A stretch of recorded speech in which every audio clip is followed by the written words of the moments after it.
نبی کریم صلی اللہ علیہ وسلم کا فرمان ہے، جو عورت اس حال میں انتقال کرے کہ اس سے اس کا شوہر راضی تھا تو وہ جنتی ہے۔ آپ صلی اللہ علیہ وسلم نے فرمایا، وہ مسلمان نہیں جس کا پڑوسی اس کی تکلیف سے امن میں نہ ہو۔ آپ صلی اللہ علیہ وسلم نے فرمایا، بے شک اللہ کے نزدیک لوگوں میں زیادہ بہتر وہ ہے جو سلام میں پہل کرے۔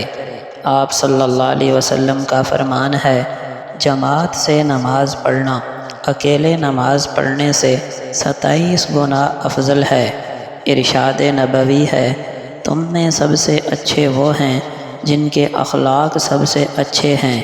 آپ صلی اللہ علیہ وسلم کا فرمان ہے، سب سے بڑی زیادتی کسی مسلمان کو بے عزت کرنا ہے۔ آپ صلی اللہ علیہ وسلم نے فرمایا، اپنے بھائی کو دیکھ کر مسکرانا بھی صدقہ ہے۔